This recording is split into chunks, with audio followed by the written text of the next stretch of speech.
It was 1978. A low, almost skeptical murmur echoed across the smoke-filled briefing room, the sound of men who had spent decades with steel and diesel engines shaping their judgment.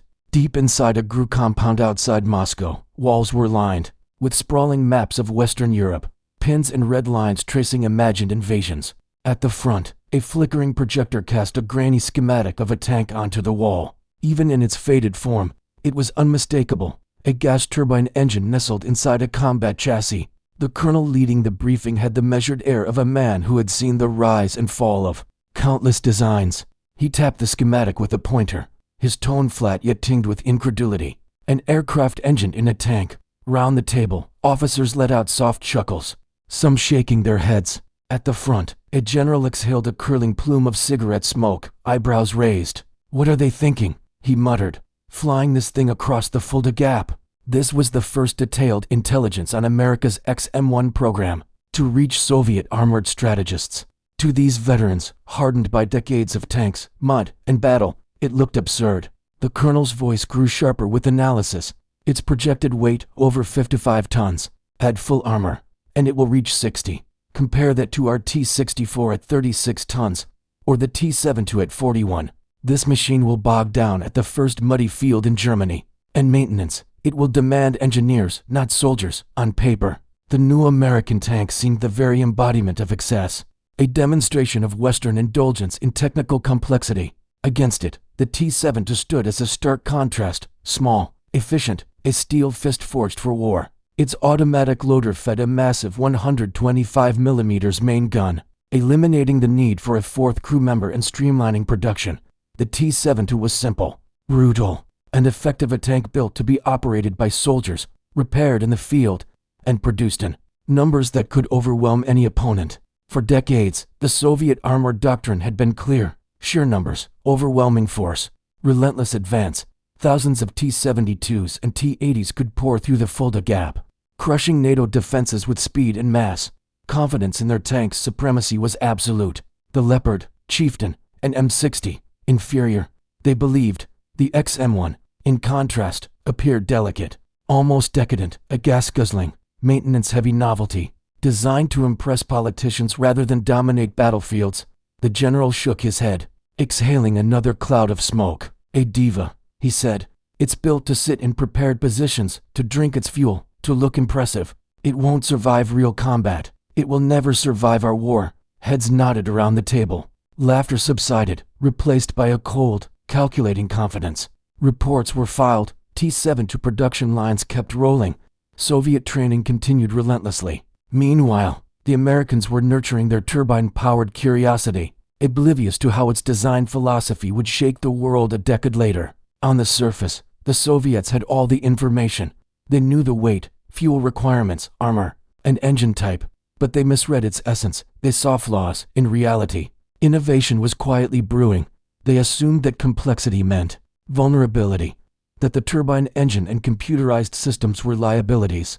They judged it with the logic of the past: mass, simplicity, expendability. They were blind to the American focus on survivability, precision, and battlefield awareness. While Soviet doctrine celebrated brute force, the Americans were thinking in systems. The T-72 was a warrior's tool, compact, rugged, and cheap. The M1 was not a machine to be matched in numbers, but a platform to redefine engagement.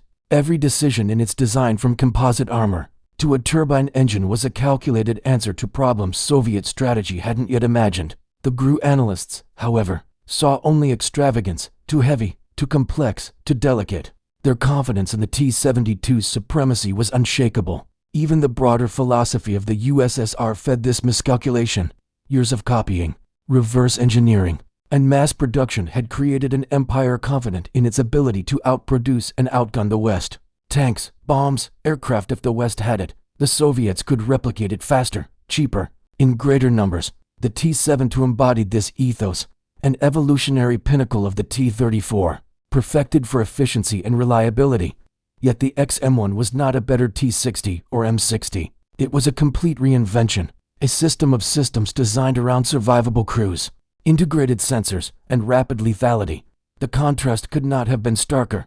In the 1970s, the Soviet approach seemed rational: numbers, simplicity, expendable men. The American approach seemed decadent, over-engineered, almost frivolous. By 1991, that perception would be shattered, and the wisdom of the Abrams design philosophy would be laid bare in desert sands. The Soviet command economy, paranoid and rigid, could never replicate the dynamic electronics, sensor systems, and fire control integration that gave the Abrams its edge. They could steal a tank design but never the ecosystem, the philosophy, or the battlefield vision that brought it to life. In that smoke-filled briefing room, before any combat test had occurred, the Soviets laughed at the turbine engine, at the fuel consumption, at the complexity. What they didn't realize was that each flaw they perceived was a deliberate solution, a carefully calculated answer to the problem of overwhelming odds. The laughter echoed through the years, but its meaning would soon change. What seemed absurd in Moscow would later become deadly reality on the battlefield, a testament to a doctrine of mastery over mass, foresight over brute force, and innovation over imitation.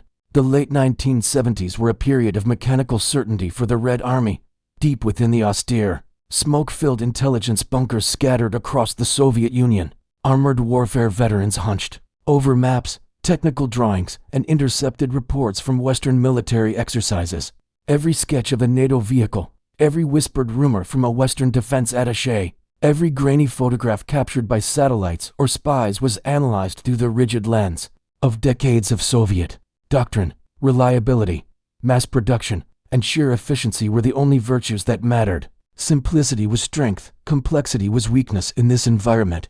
The T-72 tank reigned supreme, compact, lethal, and meticulously optimized for mass production. It was a weapon born from generations of battle-hardened Soviet engineering, designed for the wide plains of Central Europe. It was meant to dominate through speed, armor, and firepower, not to impress politicians or survive the scrutiny of Western media. The T-72 was more than a tank, it was a statement of philosophy. Every design decision, from its low profile to the revolutionary autoloader, reflected an understanding of armored warfare honed over decades. Its crew was minimal. Its components were standardized. Its maintenance could be performed by conscripts armed with little more than wrenches and hammers. The doctrine of quantity and reliability over sophistication had won wars before, and Soviet generals saw no reason to doubt its future efficacy. Across the Atlantic, however, a different mindset was at work.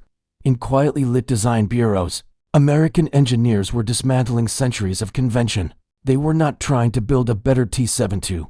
They were trying to build a different class of weapon, entirely one that reimagined what a tank could be in a modern, mechanized, and technologically advanced battlefield. This was the birth of the M1 project, an ambitious undertaking that combined cutting-edge material science, advanced electronics, and an audacious choice of propulsion, a gas turbine engine. To Soviet eyes, these choices were not clever, they were absurd. A turbine in a tank, a 100-ton machine relying on microchips and complex fire control computers? Such ideas seemed decadent, impractical, and destined to collapse under their own weight. Soviet analysts, conditioned to equate simplicity with reliability, quickly dismissed the program. Through the channels of the GRU and the KGB, reports poured in depicting a fragile, fuel-guzzling contraption, vulnerable at every operational turn. Every floreal or imagined was catalogued meticulously. Analysts predicted that the turbine engine would overheat, that the intricate electronics would fail under battlefield shock, and that the tank's enormous weight would render it useless in mud, on bridges, and in urban terrain. The Americans, they concluded, were building a diva. A mechanized showpiece meant more for parades and bureaucratic headlines than actual combat. By contrast, the T-72, cheap, nimble, and brutally efficient, embodied the Soviet ideal, a weapon that could be mass-produced, repaired on the move, and operated under the harshest conditions by minimally trained crews. Yet even as these reports reinforced their confidence, a troubling question lingered in the back of some minds, unspoken and uncomfortable. How could a nation that had landed men on the moon, invented microelectronics, and produced some of the most sophisticated weapons systems in history, allow such a flawed vehicle to reach operational readiness? Could the Americans really be so blind? Or was there a hidden logic the Soviets had yet to grasp? Every flaw they catalogued: the turbines, appetite for fuel, the complex digital systems, the massive armor was a potential strength, a solution to challenges the Soviets had not even envisioned. The M1's brilliance was in its invisibility. in the subtleties of engineering that escaped satellite photographs, field inspections, and the assumptions of Cold War doctrine. The laminated composite armor, for instance, was a revelation. Layered ceramics and metals bonded into a complex matrix could absorb and disperse kinetic energy in ways steel alone could not. A Soviet T-72 penetrating with a tungsten long rod round or a shaped charge warhead would encounter an unpredictable resistance, disrupting the projectile, ablating its tip, and scattering its energy, a phenomenon invisible to engineers who assumed that armor could be measured in simple millimeters of steel. Even the fire control systems, combining stabilized optics with digital ballistics computers, allowed the XM1 to observe, calculate, and strike with deadly precision from ranges and conditions that were incomprehensible to Soviet observers. Despite these revolutionary capabilities, Soviet intelligence remained focused on what they could measure and understand. Analysts obsessed over the operational costs and logistical footprint. The turbine engine required constant refueling. The electronics demanded sophisticated maintenance. The weight threatened bridges and transport infrastructure. Every report, every observation, seemed to confirm the preconceived narrative. The Americans had overreached. They had sacrificed practicality for spectacle. They were building a museum piece, not a weapon, yet in doing so, they completely missed the point. The XM1 was not designed for simplicity or predictability. It was designed for mastery. Its real power lay not in what could be quantified or observed from afar, but in what could be executed on the battlefield with precision and adaptability. The Soviets' confidence was reinforced by decades of success with massed formations, overwhelming numbers, and disciplined doctrine. Complexity was synonymous with failure, innovation with instability. The Red Army had triumphed in the past by producing reliable machines, training vast numbers of conscripts, and maintaining relentless operational momentum. By this logic, the XM1 could not succeed, and so, Soviet analysts dismissed its potential, reinforcing the bias that would haunt them for more than a decade. By the early 1980s, Soviet intelligence agencies had mobilized every available resource to monitor the XM1 program. Satellites photographed proving grounds.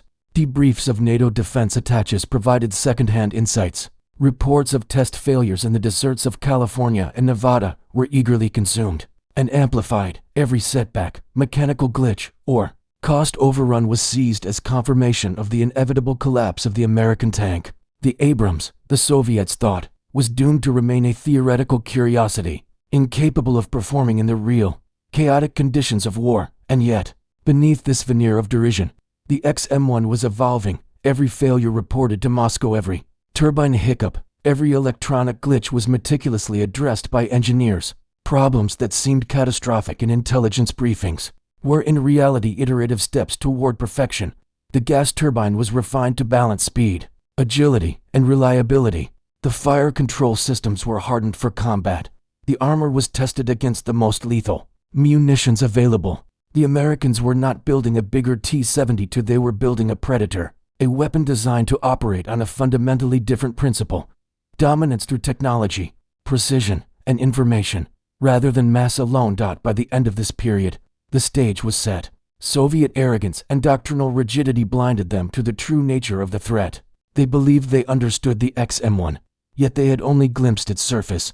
The groundwork was laid for a confrontation that would expose the dangers of underestimating innovation and overestimating one's own certainty. The turbine engine, the electronics, and the massive armor would all appear as liabilities on paper, but in the hands of American crews, these elements would form the backbone of a weapon that would redefine tank warfare forever. While Moscow debated the supposed weaknesses of the XM1, the proving grounds in Maryland and other secret test facilities were alive with meticulous experimentation. The desert wind howled through training ranges, lifting clouds of fine sand that cut across the faces of engineers and tank crews alike. Here, there were no assumptions, no bureaucratic consensus, only empirical testing and iteration. Every turbine, every electronic component, every armor panel was subjected to scenarios designed to mimic the worst conceivable battlefield conditions. Dust-clogged air filters, engines roared through heat and grit, and crews learned to operate systems under the constant stress of environmental and simulated combat pressures. Unlike the analysts in Moscow, who were constrained by doctrine and preconception, American teams were building knowledge in real time. refining every system to perform reliably in conditions the Soviets had dismissed as improbable. The Honeywell AGT-1500 turbine engine, once mocked as an impractical, fuel-hungry extravagance, became the linchpin of operational mobility. In desert trials, it demonstrated an unprecedented combination of power, acceleration, and reliability, whereas Soviet diesel engines were slow to respond and laborious to maintain. The Abrams could surge from 0 to 30 miles per hour in under 7 seconds, a speed unmatched by any contemporary NATO or Warsaw Pact tank. This rapid acceleration allowed the tank to reposition, engage multiple targets, and withdraw before a retaliatory strike could even be coordinated. The turbine's sound, which Soviet analysts had imagined as an unmistakable giveaway, proved largely irrelevant in practice. At idle, the engine was nearly silent, and in motion, the sound blended into environmental noise and battlefield chaos. It was no longer a liability. It was a tactical multiplier, enabling maneuvers that the rigid doctrines of Soviet armored warfare could not anticipate. The armor, too, confounded every expectation. Chobham composite armor, the product of collaborative Anglo-American research, incorporated layers of steel, ceramics, and insulating gaps to create a passive protective system unlike anything the Soviets had encountered. The standard analytical methods the GRU applied, calculating the thickness of rolled steel, predicting penetration from tungsten long rod penetrators, evaluating reactive armor, simply could not account for its performance. Each component of the composite matrix performed a different function. Ceramics ablated incoming kinetic energy, steel layers distributed force, and air gaps absorbed shock. The result was a tank capable of withstanding rounds that, by conventional wisdom, should have destroyed it.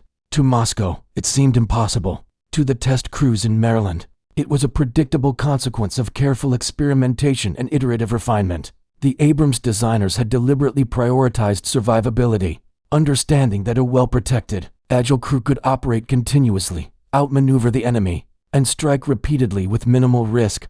The fire control system elevated the tank from a simple mobile platform to a coordinated, lethal weapon of information dominance. Stabilized optics, laser rangefinders, and integrated thermal imaging allowed gunners and commanders to act as a single, intelligent unit. The tank's commander could independently identify targets, relay data to the gunner, and engage multiple threats simultaneously. While the Soviets assumed that electronic systems were brittle, fragile, and prone to failure, American testing demonstrated otherwise.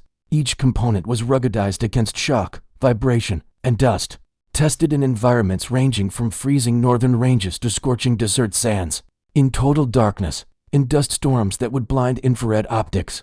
The Abrams could detect and engage enemy armor with pinpoint precision. What Soviet analysts saw as vulnerability, the electronics, the complexity, the over-engineering, was, in reality, a revolutionary operational advantage. First strike capability under conditions where the enemy could neither see nor respond. The divergence in design philosophy between East and West could not have been more pronounced. Soviet doctrine emphasized quantity, predictability, and expendability. Tanks were tools to be mass-produced. Crews were replaceable. Success was measured in attrition and movement. By contrast, American doctrine was predicated on survivability, adaptability, and precision. Crews were carefully trained, systems were tested rigorously, and every element was integrated into a platform that turned technological complexity into operational dominance. Where Soviet tactics relied on predictable patterns and rigid formations, the Abrams thrived in ambiguity, exploiting terrain, information, and enemy miscalculations. Complexity, once viewed as weakness, became a weapon in itself, a multiplier that allowed a smaller number of platforms to outperform overwhelming forces. Even as Soviet analysts continued to focus on the M1's flaws, high fuel consumption, maintenance requirements, and cost overruns, the testing and development teams in the United States were transforming those very factors into battlefield advantages. Each perceived vulnerability was systematically analyzed and mitigated. The turbine engine, once criticized for drinking fuel like a soldier at a tavern, provided unmatched tactical mobility. The intricate electronics, previously deemed fragile, offered lethality that a T-72 crew could only dream of. The heavy armor, dismissed as bureaucratic excess, ensured crew survival in conditions that would have annihilated a lighter tank. By the mid-1980s, the M1 was no longer a prototype. It was a refined system capable of executing operational doctrines, far beyond the imagination of Soviet intelligence. The American approach emphasized iterative testing and feedback loops. Every desert exercise, every obstacle course, and every live-fire trial contributed to a growing body of empirical knowledge. Engineers and crews were empowered to identify failure points and develop solutions in real time. The result was a tank designed not for theory or doctrinal conformity, but for the chaotic, unpredictable conditions of actual combat. The integration of mobility, armor, and firepower created a system greater than the sum of its parts. Every element once derided in Moscow was purposefully designed to exploit what Soviet observers could not even perceive, the operational philosophy behind the machine itself. By contrast, Soviet intelligence continued to operate under the assumption that observable flaws equated to operational failure. Fuel consumption was a liability, armor thickness was a weakness, and electronic systems were inherently brittle. They cataloged their conclusions with the certainty of a doctrine that had guided the Red Army for decades. Yet each observation reinforced the illusion of weakness while hiding the reality of an integrated, adaptive, and extraordinarily lethal platform. In effect, the Soviets were analyzing shadows while the Abrams was taking shape as a predator in the sunlight. The early 1980s concluded with the groundwork for the coming revelation already laid. The Soviet Union had invested enormous resources in understanding the M1, mobilizing satellites, spies, and analysis bureaus, all while being systematically misled by their own biases. They believed they were gathering intelligence on flaws, when in fact they were cataloging the very signals of innovation they could not interpret. The turbine engine, the composite armor, the integrated electronics, all elements dismissed as impractical or decadent, were silently converging into a tank that would redefine armored warfare. By the time the 1990s approached, the stage was set for an incontrovertible demonstration of the gulf between perception and reality. The Abrams, perfected through rigorous testing and iterative design, was a machine whose lethality and survivability would expose the fallacy of Soviet assumptions. Every calculated weakness, every derided diva trait, was now a tactical advantage waiting to be revealed on the battlefield. The ideological and technological struggle of the Cold War had produced a single, decisive truth. While the Soviets measured success by mass and perceived failure, the Americans measured it by mastery, and mastery, when fully realized, could render numbers irrelevant. By the late 1980s, the ideological and technical rift between the Soviet and American approaches to armored warfare had reached its zenith. The Cold War had stretched into decades of tense standoffs, intelligence gathering, and technological one-upmanship. And nowhere was this more evident than in the armored theaters of Europe, or, more precisely, in the offices and labs where doctrines were formulated and weapons were designed. Soviet intelligence had cataloged every available specification of the M1 Abrams, tracing its turbine engine, armor composition, electronic systems, and fire control mechanisms with painstaking precision. Satellites monitored testing grounds in Maryland and Kentucky. Spies embedded in NATO exercises relayed reports of maneuvers, and debriefings from defense attaches compiled a dossier that would have been the envy of any intelligence service. Yet, despite this unprecedented access, the Soviet conclusions remained rigidly tethered to assumptions forged decades earlier, assumptions that equated simplicity, mass production, and low-cost maintenance with battlefield superiority. In Moscow, the narrative was comforting and coherent. The analysts, conditioned to interpret complexity as weakness, cataloged the turbine engine as a logistical nightmare and a fuel guzzler. They assumed that a maintenance-intensive system would inevitably fail under prolonged operations. They derided the composite armor as over-engineered and the digital fire control systems as fragile glass, certain that even a slight misalignment, electrical failure, or battlefield shock would render them useless. Each flaw, as they saw it, confirmed the doctrinal superiority of the T-72 and T-80 series tanks, which were designed to operate under conditions that made redundancy and replaceability virtues, not flaws. The Soviets measured strength in predictable outputs, tanks per brigade, kilometers per day, rounds fired, and losses tolerated. By contrast, the Americans measured strength in adaptability, integration, and survivability. Meanwhile, across the Atlantic, the Abrams program had matured into a weapon of unprecedented lethality. Every component, turbine, armor, electronic network had been iteratively tested, hardened, and integrated into a system designed not merely to match existing threats, but to redefine the very parameters of armored warfare. The Honeywell AGT-1500 turbine offered rapid acceleration, providing tactical agility that allowed Abrams units to strike, reposition, and withdraw faster than any conventional tank could react. The Chobham armor, misunderstood by Soviet analysts, absorbed and dissipated the energy of rounds designed to penetrate steel, turning what was assumed to be vulnerability into a literal shield around the crew. Laser rangefinders, stabilized gun platforms, and thermal sights allowed for simultaneous multi-target engagement, enabling gunners and commanders to operate as a cohesive killing network. What the Soviets saw as a fragile and extravagant machine was, in reality, a precise instrument of asymmetric dominance. The intelligence paradox, the combination of access and misinterpretation, was the most dangerous aspect of Soviet planning. Analysts could see the engine, the electronics, the armor, and the ammunition, yet they could not perceive the design philosophy that made these elements function in unison. Every reconnaissance sortie, every satellite photograph, every debriefing reinforced their preconceptions rather than challenged them. Fuel consumption, a liability. Turbine noise, a giveaway. Electronics, fragile. Each of these weaknesses contributed to the Abrams operational doctrine: rapid repositioning, stealthy observation, and decisive first strikes. Every decade of arrogance, every report filed with confidence, compounded the blind spot, ensuring that the eventual revelation of the tank's capabilities would shock the Soviet military establishment to its core. Soviet planners responded in ways that revealed both their ingenuity and their limitation. Observing the XM1's innovations, they doubled down on what they could understand: calibers, reactive armor, and heavier munitions. Their response was iterative, not transformative. The T-72 and T-80 were upgraded. New generations of ammunition were developed, and systems like Contact 5 reactive armor emerged to counter what they assumed were the vulnerabilities of composite plating. They trained crews to exploit perceived weaknesses in speed and electronics, instructing them to close distance, flank, and overwhelm a fragile diva. Yet every effort addressed the wrong problem. They were trying to outpace a phantom, attacking what they thought were weaknesses, while the true advantage lay in systems and doctrines beyond their comprehension. The Abrams did not fight like a tank. It fought like a predator, observing, calculating, and striking with intelligence and precision. The divergence in philosophy had long-term consequences for strategy. The Soviet doctrine assumed that sheer numbers would compensate for operational limitations. Waves of armor would saturate defenses, and attrition would determine victory. The American approach inverted this assumption.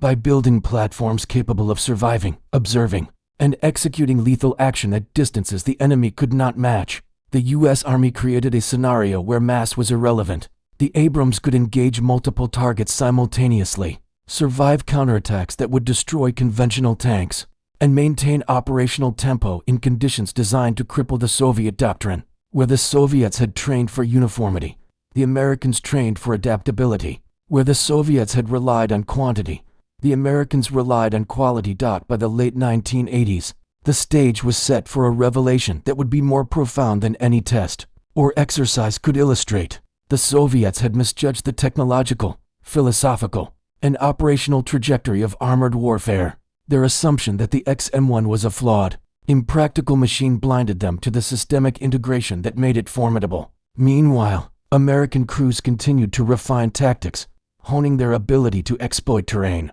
visibility, and target acquisition. The tank was no longer merely a machine. It was a platform designed around the exploitation of information and battlefield awareness. A hunter-killer system capable of executing precise, coordinated strikes that the T-72s doctrine could not anticipate. The compounding effect of Soviet misinterpretation is critical to understanding the Cold War's final decades. Intelligence, even when vast and precise, is worthless without accurate analysis. Moscow had acquired unprecedented data, yet failed to interpret it correctly. Every technical report, every observation from satellite imagery, every intercepted engineering note seemed to confirm their biases rather than reveal the truth. They had calculated the capabilities of engines, armor, and electronics, but they had not calculated the operational philosophy, the way systems could combine to create an effect that no single metric could capture. In essence, they had measured pieces while missing the whole. This period also underscores the asymmetric nature of technological advancement. The United States, with its competitive defense industry and iterative development processes, was able to integrate multiple disciplines: mechanical engineering, materials science, electronics, and tactical doctrine into a single system. The Abrams was not simply an improved tank. It was a convergence of innovation designed to exploit weaknesses in existing doctrines. In contrast, the Soviet system, with centralized planning and rigid doctrine, was optimized for rapid production and predictable reliability, but incapable of adapting to new paradigms. Complexity was treated as a liability, innovation as indulgence. This cognitive bias would soon prove catastrophic. The M1 Abrams is more than a machine of war. It is a monument to ingenuity, a final verdict on the hubris of armies that valued quantity over cunning, predictability over vision. It stands as a testament against the idea that sheer numbers alone can decide a battle, and against the doctrine that the strongest weapon is the one easiest to replace. That mocking laughter in the halls of Moscow, echoing through the minds of generals in 1978, now resonates as a warning. Arrogance blinds, and assumptions can be fatal. The Soviets never imagined the questions the Americans were asking. They never considered what it would mean to strike unseen, to maneuver unchallenged, to dominate a battlefield in total darkness while the enemy floundered blindly. When the desert winds rose over Iraq, and the Abrams struck from 3 kilometers away, it was not just a battle won, it was a revelation, a quiet, devastating lesson in mastery over mass, precision over quantity, vision over routine. The story of the Abrams is a story of daring, of bold choices, of a belief in innovation when the world doubted it. It is a reminder that real power lies not in what is obvious, but in what is unseen: systems, strategy, and the courage to redefine the rules entirely.